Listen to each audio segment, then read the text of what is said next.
Live long and prosper. What's all you Trekkies out there? I'm gonna try again to use StreamYard and have the camera on, have a little better interaction with you guys. I think that the reason it was lagging in the last live was due to what time I was making the podcast, which is around 7 o'clock around my way. I live here in Brazil, and that's like prime time. And especially with the whole pandemic and everybody's at home and everybody's using the internet at exactly the same time, everybody and their grandma. I think that is probably why we had a little bit of lag, because I recorded another video for Lovecraft Country around this time because the show ends later and there were no issues. So that's my wild guess. It's 1 a.m. in the morning here in Sao Paulo, and we're going to talk Star Trek Discovery. And I'll post this afterwards, so you'll see it tomorrow or whenever. But if I still have issues, then I'm just going to go back to OBS, because OBS just has almost zero issues. It'll glitch like once, maybe twice during the podcast. Uh, but it's one of those just you miss like maybe 5 seconds or 2 seconds of what I said, but it doesn't lag. It doesn't have all these weird issues. So big ups to OBS. Problem with it is that it's a little bit more complex to work with than StreamYard. StreamYard is pretty simple. Okay, I'm done with the propaganda. Let's get to tonight's episode. If you watched it, well, actually, it's last night's because it's already Friday down here. So let's talk Star Trek Discovery Season 3, Episode 2. And we want to, and this episode is called, oh my goodness, I did write it here. I don't know why I write notes and then I don't write the most important part of the notes. Far from home. Oh, and by the way, I have to give a shout out to somebody. Oh my goodness, I need to go onto my YouTube page, onto my last video, and give a shout out to a gentleman who corrected me about one of the characters, because I had confused Book with the character from the Short Treks episode Calypso. Not the same guy. And it had been so long since I had seen Calypso. I guess I watched it when it first came out, which was, I guess it was it between episodes one, episode season 1 and 2 of Star Trek Discovery? I believe it was. So it was a long time ago. So I didn't recall. But let's see here. We got Star Trek Discovery Season 1. Thank you, everyone that watched it. We're up to 83 views on this video, which is cool. And like I always say, hey, I don't know 83 Star Trek fans in my close personal circle, so it must be a whole bunch of you out there who actually enjoy my thoughts. That is awesome.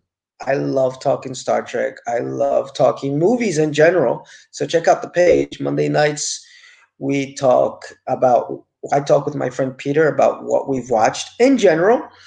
And on Sunday nights, I was talking Lovecraft Country, but then we're going to go into other areas of Black cinema if you're into that. But Tehran said Kraft, Aldous Hodge, was the character in Calypso, Star Trek Short Treks, two different people characters. And man, oh man, thank you guys. And thank you, Tehran. And I will give you a shout out, which is what I wrote to him in the comment. It's been a long time since I had seen it. Guys, I like to kind of just give you my gut feeling. Sometimes I write some notes down during the episode, but there's stuff that I get wrong. Sometimes the episode title I get wrong. But what do you call it?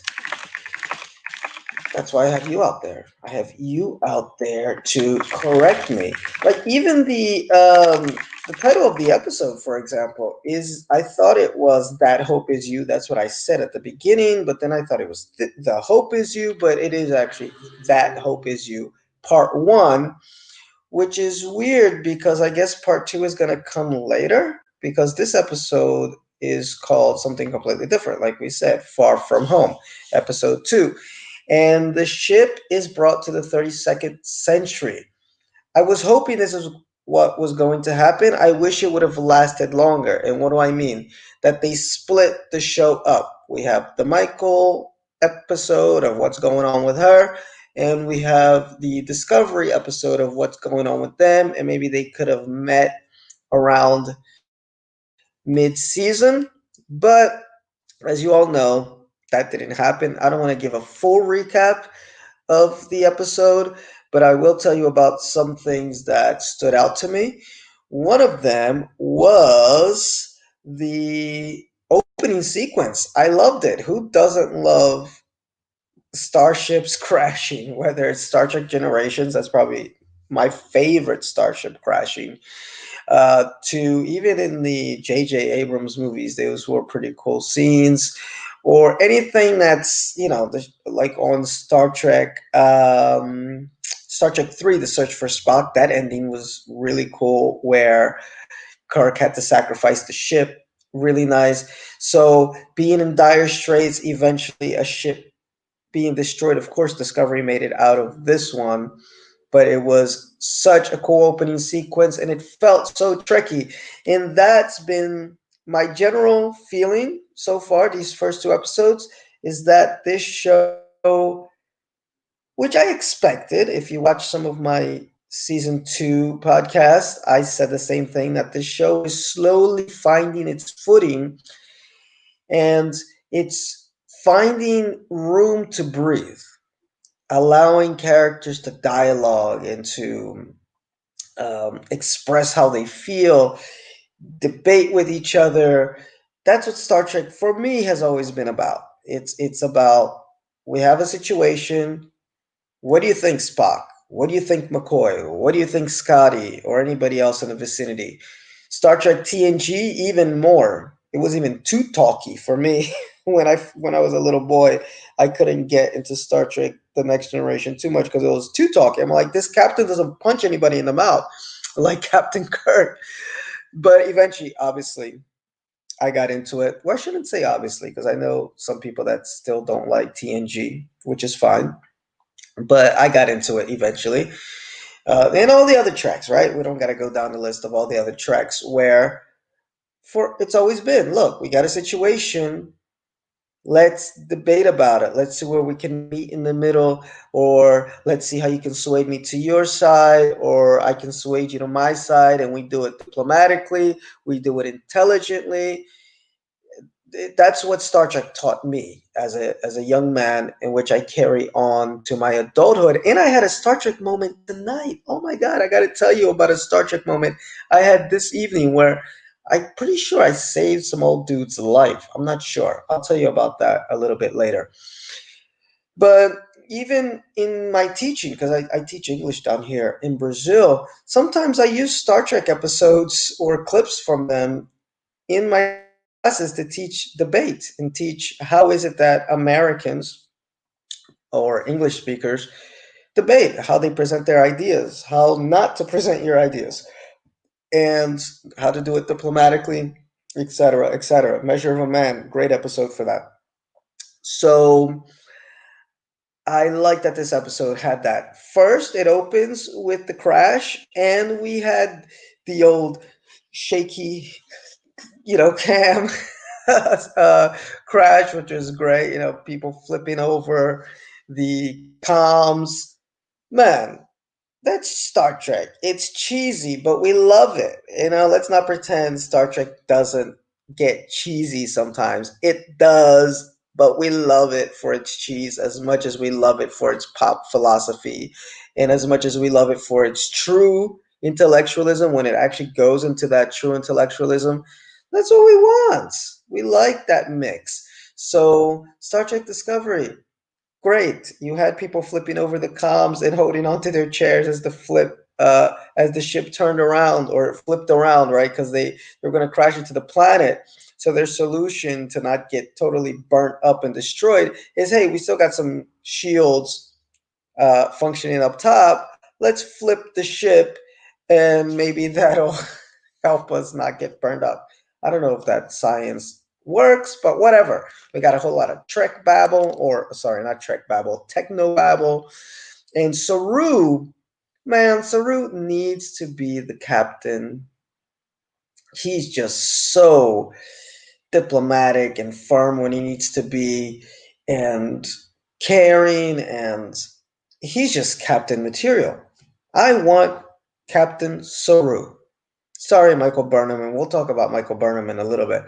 Sorry, Michael Burnham. We need Captain Saru. He is 100% Captain material. So this was my favorite opening. And by the way, the title of this video is, Was This the Best Episode So Far? I don't know. Take a guess how I feel about it as I keep talking, as I keep going on about the episode. Another thing that they improved, not great yet, but I liked that they showed the other crew members a little bit more. I actually got to see Bryce do something. When they did finally crash land on the planet and they had to fix the ship, there was Bryce working a little bit. Detmer, we got to see her. I don't know. When the ship crashed, it seemed like she hit her head. She didn't. When they did that thing where you know, like we're inside her head and everything sounds cloudy.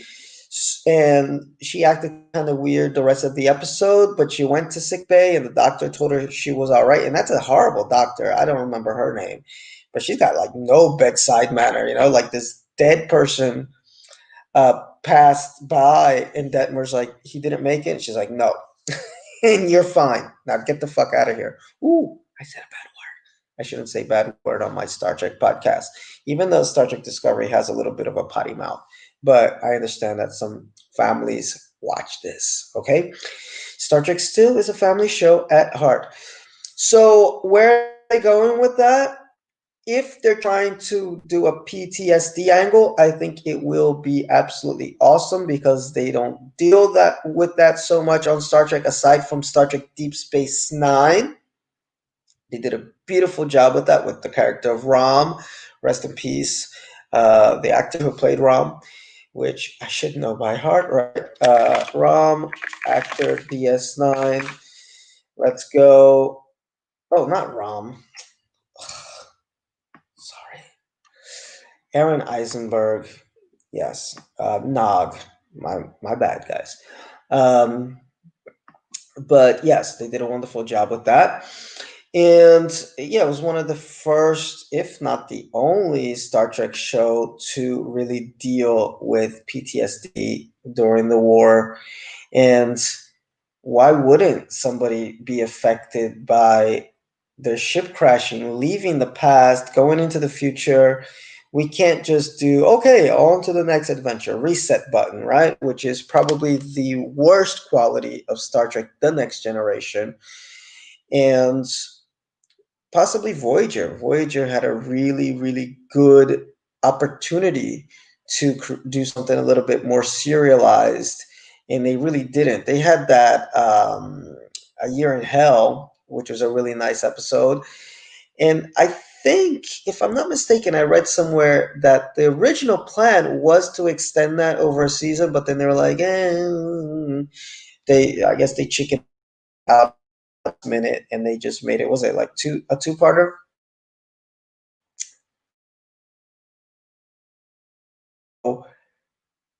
How being out there in the Delta Quadrant would affect somebody mentally.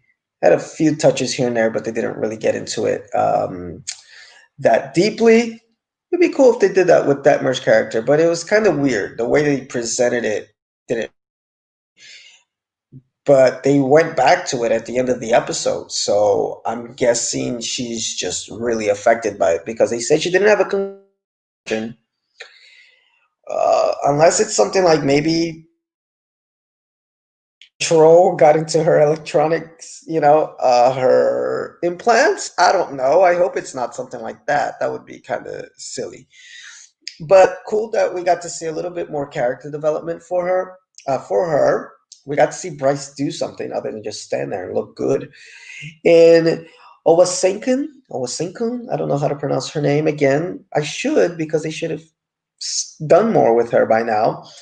But at least we got to see her do more, say more, and do her job, which is nice. So Star Trek Discovery, that's a problem that you have, and at least we show sprinkles of perhaps there's going to be more. Of course, they don't have to be the central characters of the show. We do have our main characters, which are Stamets and Colbert and Giorgio and Saru and Michael, obviously, and Tilly. So we do have a nice, robust crew of about seven or so big characters. I guess Booker is going to be another one that you can add to that list. But these secondary characters are interesting. I mean, they got interesting looks to them. They look like they have stories to tell. It's perfectly fine. I know it's a shorter season, and you do have that arc that you need to follow, but we also have more time. It's like nearly an hour, no commercials. This is not like Star Trek, old Trek, which is, I mean, it's an hour show, but with the commercials and everything in between, really you're getting about 40, 45 minutes worth of actual content. Here we have 15 extra minutes of actual content on the screen, which means that I should have time to develop some of my minor characters a little bit, like that episode they did with Ariam. Was that her name? Oh, guys, I'm so terrible with names. Um, it was like awesome, and then they killed her off. It's like wow. I mean, but you've shown writers of Star Trek Discovery that you can do this. So do it. Do it, do it, do it, because we, the fans, want it. And I have to kind of applaud Star Trek Discovery because it seems like they're really listening to the fans. It's one of the where I really feel that they're taking the criticism, they're listening to it. Uh, they started out on the bad foot when they were like, "Oh, we don't care. We're just gonna do our thing." No, Star Trek, it's a fan base that is deep, guys, and you got to listen to the fans when it comes to Star Trek because we really feel involved. I mean, I guess you could say that about almost any franchise, but I don't know. I mean, I'm in a lot of movie groups. I talk to a lot of movie fans, whether it's horror, whether it's somebody that a real huge fan of, I don't know, Friday the 13th, Nightmare on Elm Street, whatever franchise, or Lord of the Rings, or Game of Thrones, or whatever. I mean, they complain when things don't go well, but um, they it, it seems like they're just like, the feeling I get is if something's shit, they're just like, oh, it's shit. Oh, I'm cursing again. Sorry, guys. It's bad, and they just move on to the next thing, right? And then they just trash it and trash it and trash it, and they're more on this level like, let's wait to see what comes next. Maybe we'll like it better than what we just saw. Whereas Star Trek seems to be much more organic because you have the conventions all the time, so the fans have direct contact with the actors, with producers, with the writers, and this is pre Comic Con where other franchises now have that too. But these conventions go on like year long, so it's not even like once a year you get to talk to, I don't know, Zack Snyder about the Snyder cut. What's going on with the DC universe. No, we're constantly there. We're dressing up. I've been to a Star Trek convention myself. So there is a much closer connection, I think. If you guys have a fandom that you think has a deeper connection between creator and audience than Star Trek, let me know because I can't think of one. Star Wars, maybe, but I can't recall, like even with Star Wars. Are there Star Wars conventions? I guess maybe there are, but I think it's a much different relationship. We feel like we're part of the building process, and Star Trek Discovery, the creative team, has done well in listening. They listened about those damn Klingons that looked horrible. They softened them up. They looked a little better season two, and they were more in the background.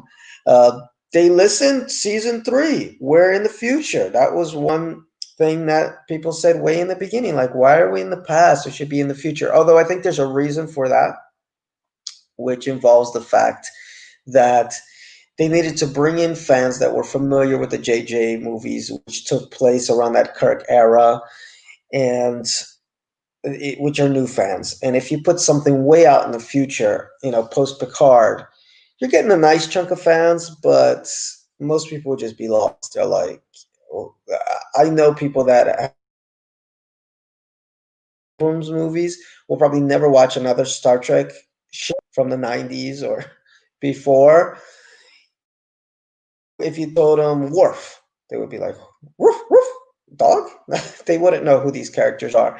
So, in a way, I kind of get why we needed to start in the Kirk era and with some of the Abrams aesthetics to then move on to the future. They could have done it after the first season, but that's another question. At least we got Pike, right? Let's move ahead now. And oh, I am so happy that Colbert, can I ever pronounce his name right? Colbert and Stamets are back together, because that was a really, really crappy storyline. One, they shouldn't have killed them off in the first place. And I don't know if that was also fan reaction, because I know the fans were really upset about that, because there's a tendency to kill off gay characters. The gays are like the new blacks, right? Back in the day, black character, he's gonna die, especially in a horror movie. But there's been a tendency to to do that. In fact, Lovecraft Country, Misha Green kind of agreed with the fans and apologized a little, because she introduced a trans character, or well, they didn't identify who she was. Two-spirit character who was really interesting, seemed like she was really going to develop the story. In spoilers, by the episode's end she was dead. So there's even a little bit of this now moving into people that deal with trans and intersex and whatever. Respect those characters, let those characters live, and let those characters be an important part of the story. So there was some backlash to Colbert's death in that first season. I have to imagine it was the writers. I mean, did they plan all that in season two? It was so convoluted how he got stuck in the mycelial network, and then they had to get him out. Then he wasn't sure if he really loved his husband anymore, or where should he go. And it's like, what? So I'm glad they just cut all the BS, because by the end of last season, I mean, he had a nice talk with the admiral that seemed like it set him straight a little bit, but it didn't seem like he was 100% back into this is the love of my life. I'm glad they started this episode just like, yeah, they're back together, because they're such a cute couple and I love their fights. So, yes, thank you. And he needs to be back as the main doctor. He's such a sweetheart, Colbert. Better than that other lady. I don't even know her name, but she's got the Dr. Pulaski thing going. Not the best bedside manner, although I like Pulaski. So glad they're back together. Let me see. Yeah, so their breakup story was crap. I like that they were in the ready room, even though the table was all screwed up. It was uh, who was in there? It was Giorgio, Stamets, uh, Tilly, and what is that character that stayed behind? Was it? Oh my goodness, she was on the Enterprise and she stayed behind Nan. Okay, and they were all kind of trying to figure out what to do. And Giorgio, Michelle Yeoh, she just chews scenery up. She was really good. She just kept saying, "We got to do something. We got to find Michael. We got to go out there on this planet, see who these people are." And Saru's like, "We got to take it slow. We have to get the ship back working, because nothing is working on this ship after we crash landed." And they have this nice back and forth. Giorgio seems like he toned her down, because I did have a few issues with her last season where it seemed like they just made her say crazy, outlandish stuff because, oh, look, it's Giorgio saying crazy, outlandish stuff. Woohoo! How funny. It works sometimes, but she's the Empress from the Mirror universe. There's got to be a darkness to her. There's got to be a seriousness to her. So you can't make her completely campy. It can be borderline, which is fine. And like I said, she can ham it up if she needs to in a real nice and sexy way. But I like that they toned her down a little bit, just like they did with Michael last episode. Tilly seems to also be toned down because my main issue with Tilly last season was, again, it seemed like the fans reacted well to her first season. She was really a cute character, but at some point it was like, how is she even in Starfleet? Like, she's got no decorum for being on the bridge. She's totally lost. She can't get her thoughts out. She's cursing. Obviously, I have nothing against saying bad words, but she needed to mature a little bit.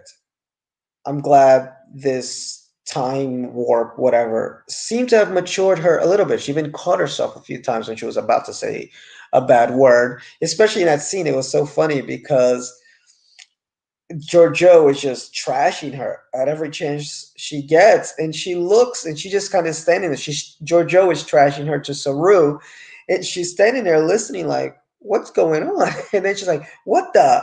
And then she doesn't get the word out. Boom. That was nice because Tilly is such a sweet character. I really love her. I love her naivete, but there's got to be a balance. At some point, okay, you can be naive, you can be an ingenue, but you gotta uh, woman up so as to not offend anybody. You gotta woman up at some point and realize, hey, you're on a Starfleet vessel. Yes, you're just an ensign, but you're really smart. You're very capable, and you need to just straighten up and get with it. And in fact, that was one of my favorite scenes in the whole episode is when they do decide, Saru decides to take her with him to explore the planet. She has, and you can see she's nervous. She starts talking too much and she apologizes for talking too much. And Saru's like, it's okay, you can talk. If you weren't afraid, I would be worried. Everybody should be afraid at this moment. But when they finally saw somebody off in the distance, he's like, okay, I know you're scared, but now you got to swallow that up. You got to learn how to swallow it and be um, be Starfleet. Basically, that's what he told her, and it was a great scene, great growing moment for Tilly. So I hope they continue to tone her down. You see, there's a theme going here. Tone it down a little bit. Like this whole episode for me, it was toned down. It was conversation. It was allowing plot points to develop. The plot beats to develop because they do run into some folks and there was not no running from here to there to everywhere. Stamets woke up from his coma. He's trying to get better. He wants to help with the ship. Him and Reno get to have a nice back and forth, but it didn't seem frenetic, because they did that last season and it was funny, but it was so much freneticism going on. Whereas here, no, we just have to fix this problem. I'm gonna help you with it. In Reno, I even think like she spoke slow last season, but it seemed like she was even speaking a little slower, especially when she told him, look, helpless is a beep. It's a shit feeling, but it's not a forever feeling. You know, you're not in your A game. Call for help. He's like, no, I want to do this myself. Okay, well, I'm going to be here. But it was nice that we had all these nice character moments. They did talk a little prime directive in the future. How do we deal with the future? Should we let people know that we're from the past? Uh, our friend Saru says no.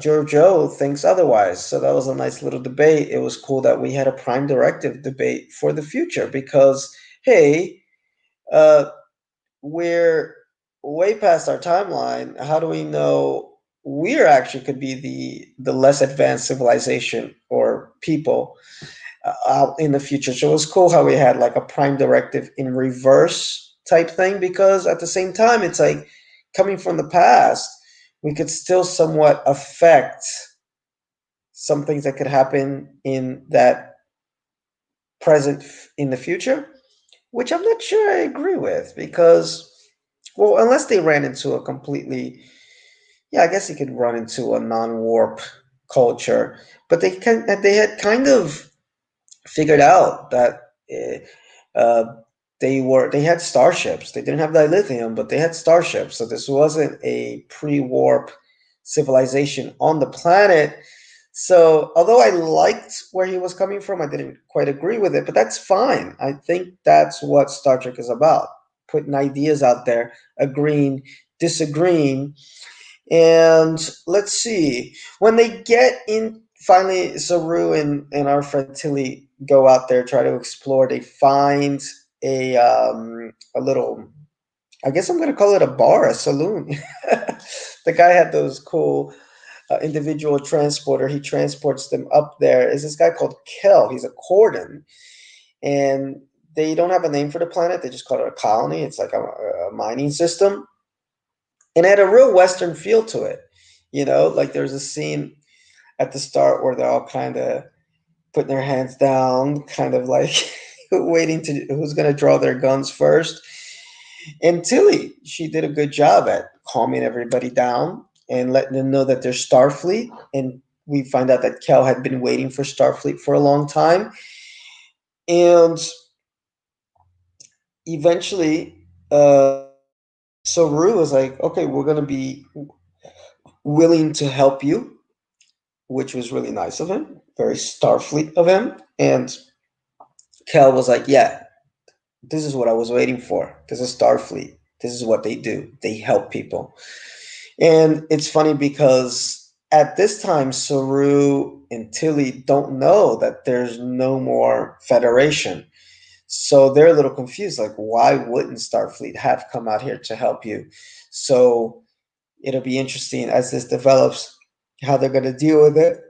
And then we found out that there's a guy called Zara who's showing up, played by Jake Weber. I thought I recognized his face. I was like, I know this guy from somewhere. And he was the husband in one of my favorite shows, which is Medium, with Patricia Arquette, I believe. And he was so great in that. And great actor, man, because he played a total opposite of her husband on that show. But I guess, hey, that's what actors do, right? But they open the scene. I already thought there was this Western feel, and then he walks in, the boots and the little stirrups on the back. I was like, oh, damn, they're going all in with the Western feel. So that was cool. That was really cool that they just played off that theme. Again, have some fun, Star Trek Discovery. I believe the fans will appreciate it if you have a little bit of fun. Because season one was way too heavy handed.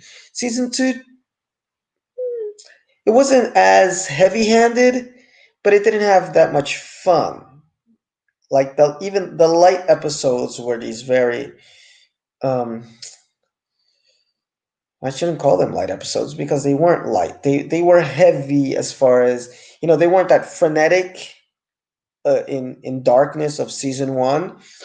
The slower episodes, though, in season two, still dealt with life and death, and Pike seeing what his future was going to be, Saru losing his ganglia, or whatever they were called, uh, Michael Burnham's mom showing up. It was intense stuff. We had Michael Burnham crying all the time. I can't remember, I mean, any just light episodes. Maybe slightly episode two, I believe it was, where Pike and Burnham end up on that planet, Teresium. Aside from that, and I probably mispronounced that, aside from that, and that's where they were trying to go, right? In the future, they didn't end up there. Not really too many moments where we can just sit back and like, oh yeah, I'm just entertained, even though the story is not like life and death. So have some fun, enjoy yourself. Like this episode, we knew the ship was going to be saved. Come on, you know. Yet we didn't know what was going to happen in between to get to that point, and they had a bit of fun with it, with the whole Western motif. This guy coming in, kind of holding them for ransom. Did kill Kel, which was pretty ruthless. And eventually Giorgio shows up. You know, she was left back on the ship, but she eventually shows up, and she was so great. The guy zapping her, and she's like, taking it. And then at the end, she's like, pain is just foreplay. I love that line. And she kicked all their butts. So Giorgio saved the day, and she was ready to kill everybody. And that's where they had this great debate, you know, because Saru's like, we can't do that. That is not Starfleet. And she's like, well, he's just going to come back and do this and that. And he's like, yeah, but we don't do it. Eventually, Tilly just smacked the guy on the back of the head, Zara. His henchmen had been killed. And, and Saru gave a great speech, and he gave the Cordian, the other one that was still alive, the option of, look, you do what you want with him, but we wash our hands. We helped you. We'll be able to get you some dilithium, because dilithium is definitely a high commodity item in the future, in the 32nd century. But we can't kill him. And the guy tells him to just take a hike. Of course, it's in the middle of the night, and there's parasitic ice on this planet. Whatever. Hi, one viewer. How are you? We're almost getting to the end here, to my final thoughts. And so that was cool. That was a very Starfleet moment, and nice debate again with Giorgio and Saru. And I like how Saru analyzed her. She's like, well, she's not a bad person necessarily. She just doesn't exactly know how to deal with her emotions under a time of crisis. And right now, we need to really focus and think logically and get things operating the right way. So good for Saru. 100% Captain material. So then they get the ship fixed. Our friend Stamets, with the help of Reno, and Colbert, who shows up because Stamets really wasn't supposed to be up in those Jeffries tubes, and he is got reopened. He was falling out. They kind of pep talked him his way into fixing the ship. The ship looks like it's going to be stuck in this parasitic ice, which is eating up the hull. And then they get a tractor beam. They get tractor beamed out of there. Somebody contacts them, and I'm thinking it's going to be somebody else who possibly saw the ship go down, more bad guys, which I think would have been interesting. Like I said, keep that A B story going for at least another 2 or 3, maybe even 5 episodes. But no, it's Michael, and it's Michael crying. And I don't know, guys. It's so terrible. I really, really, really, really, really want to like Michael Burnham. But this episode, and I'm just going to give you my thoughts, my full thoughts on the episode, is that I loved it. Is this the best episode yet? Yes. I thought this was the best episode of Star Trek Discovery so far. Write that down. And season 2 had some good ones. I think episode 4 and 2 was pretty nice, right? Um, but this one did it for me on a multitude of levels. One, it took its time. They didn't land on some crazy planet where they had to run from here, run from there, no. They had a simple issue: fix the ship before the parasitic ice eats it up. Saru and Tilly had a simple problem: get the hell out of that bar alive. Right? It was like a showdown at the bar. It took its time. It let its characters breathe, gave us a few little threads that they may follow, especially with Detmer. But it was wonderful because of that. It had its Trek moments, as far as, hey, we we found this alien race. We're gonna help them. They there's these other folks who are trying to take advantage of them. We will not allow that to happen because we are Starfleet. So it had those moments. Visually, well, not much to complain about visually with Star Trek Discovery. It's beautiful to look at, and it involved the whole crew. It was like the first episode where I felt like, wow, it's really an ensemble cast and not just like one line here, oh, put up the shields. Yes, Captain. No, that's not what we're talking about when we say ensemble cast. Like cast members did stuff. Cast members went to sick bay. Cast members or secondary, the secondary cast went to fix the ship. There was dialogue between these characters. We want to see more of that. We want to see more of that. Season one had the nice scene in the dining hall when Burnham first came on Discovery. We want more of that. Okay? So this episode worked for me on that level. And unfortunately for Michael Burnham, it worked for me on the level of like, it hurts to say this, but we don't really need everything to be centered around Michael Burnham. And I know that's a big debate in a lot of Star Trek groups because when people say that, they say, well, Star Trek, the original series was just the Kirk show. In Star Trek, The Next Generation was just the Picard show. In Star Trek Voyager, it was just Jane. And I disagree 100% with that.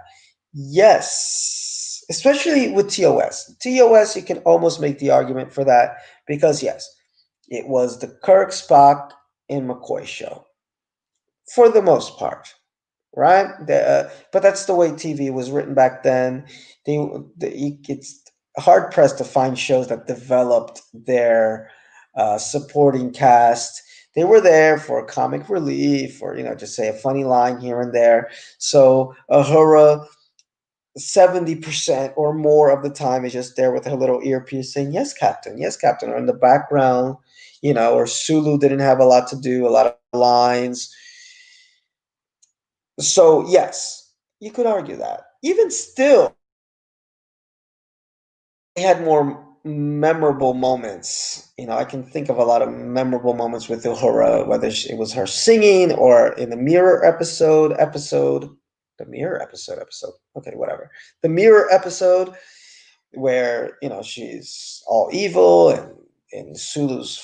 Well, no, that wasn't the mirror one. Remember the one where Sulu had they all caught like they caught something, I don't know, bacteria or something that made them all act crazy. And Sulu had his famous fencing battle. So even still, secondary characters got to shine. They got their moment to shine.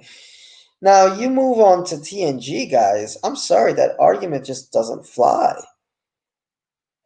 And especially because from TNG on, Star Trek operated mostly on the A-B plot structure.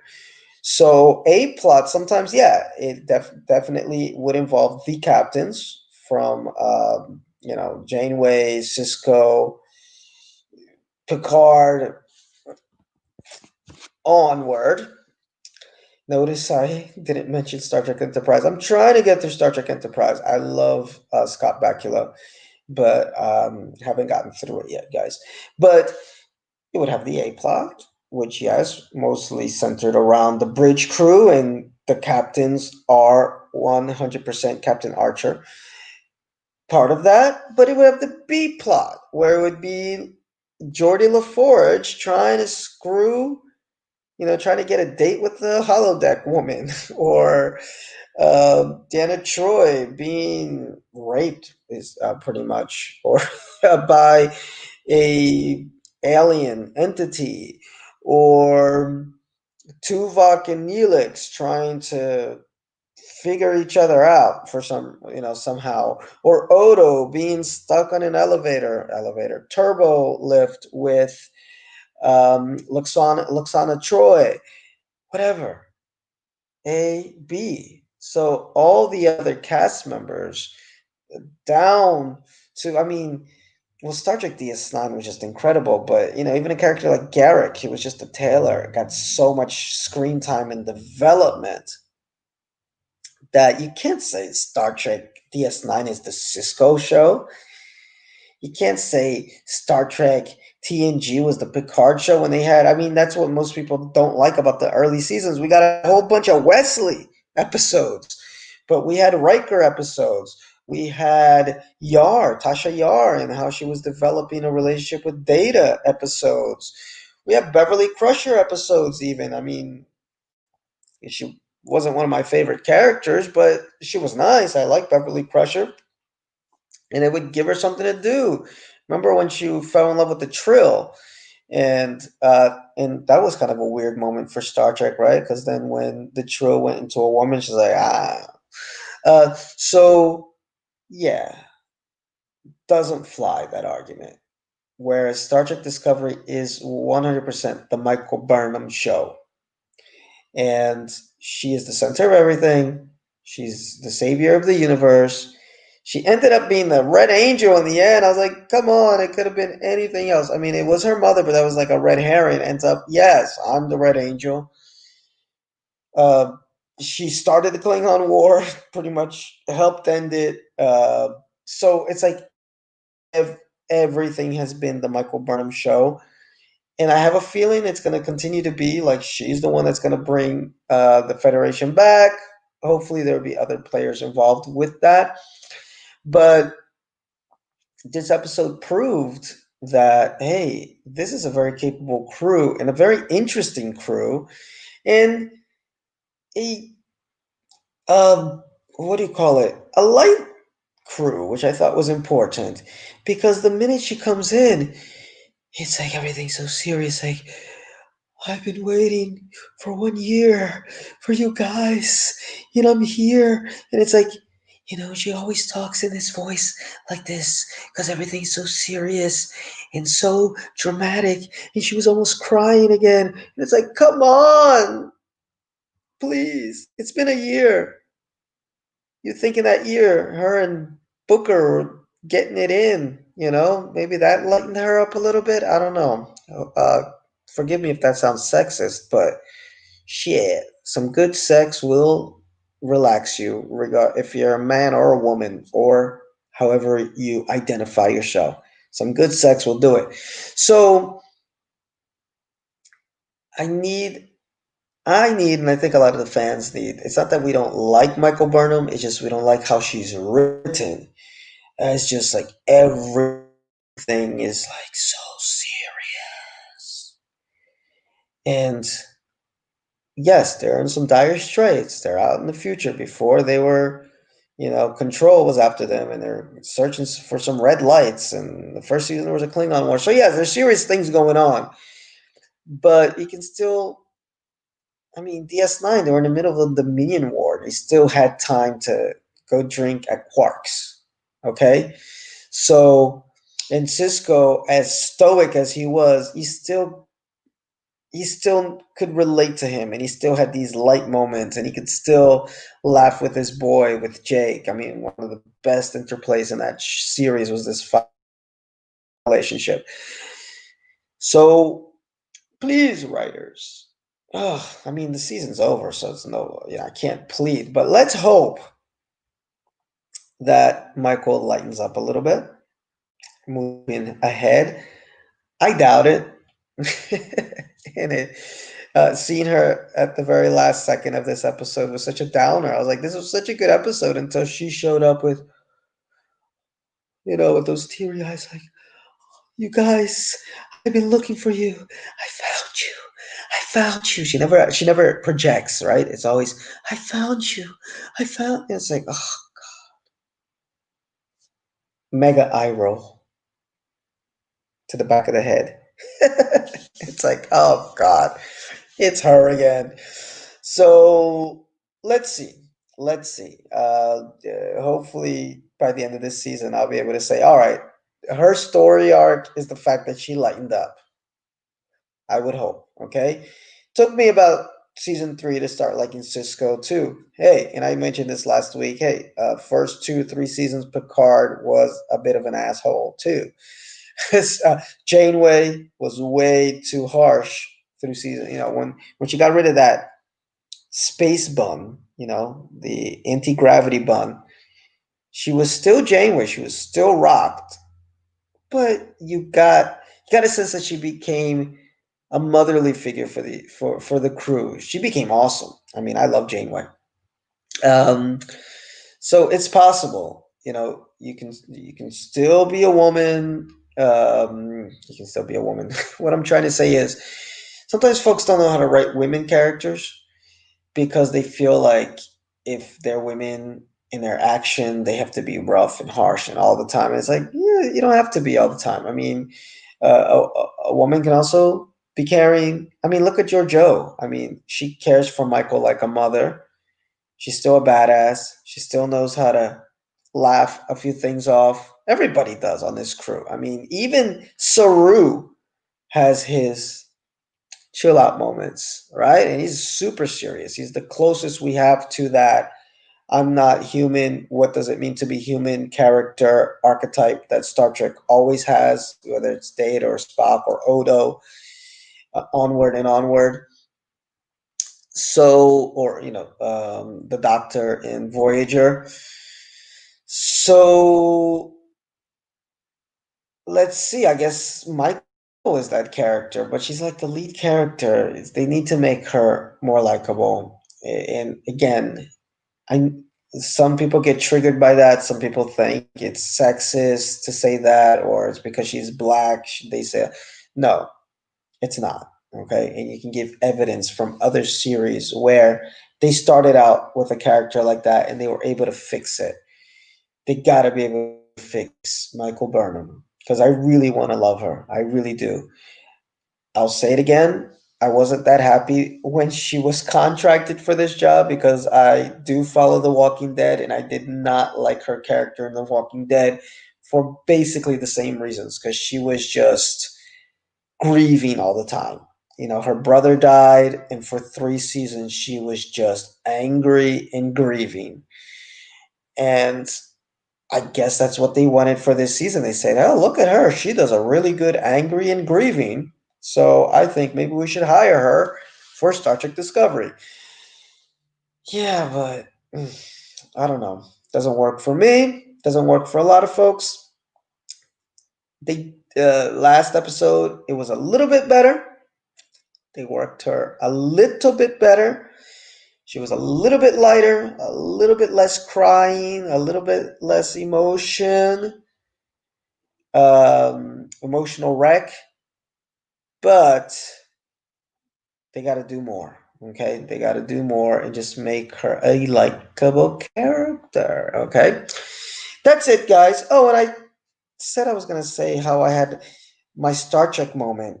So here it is, my Star Trek moment. I was because I run. This is my running clothes at night.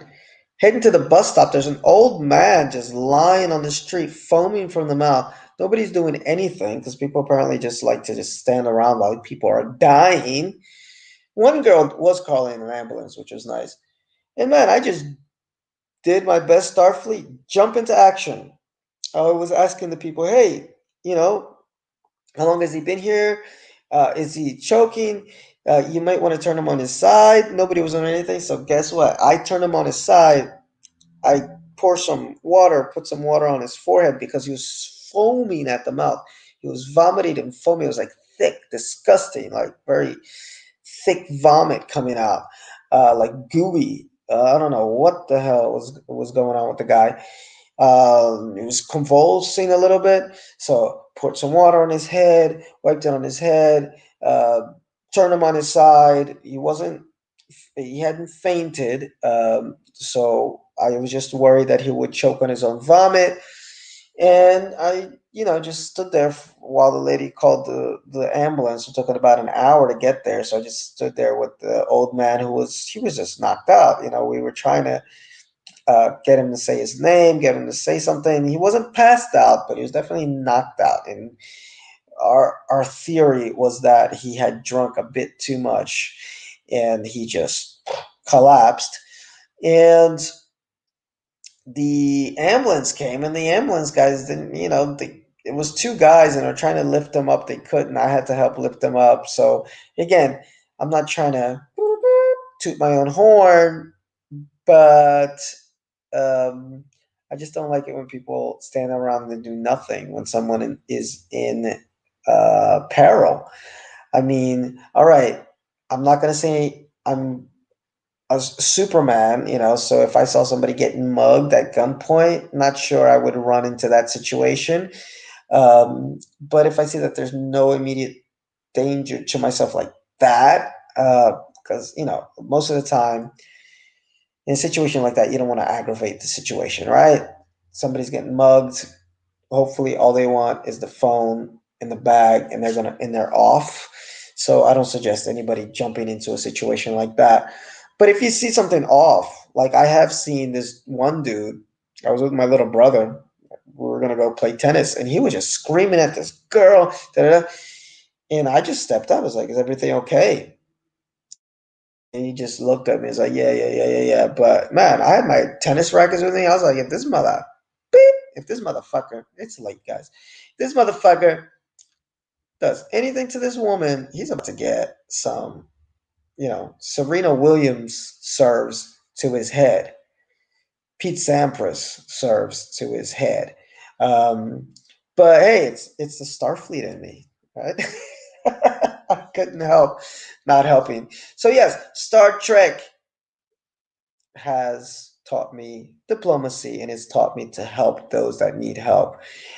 So God bless Gene Roddenberry for putting Star Trek all into our beautiful planet Earth and everybody else that's kept the spirit alive, including Star Trek Discovery, which is not a perfect show by any means, but it's a decent show. Season 3 has shown that the writers are doing their best to ground this show.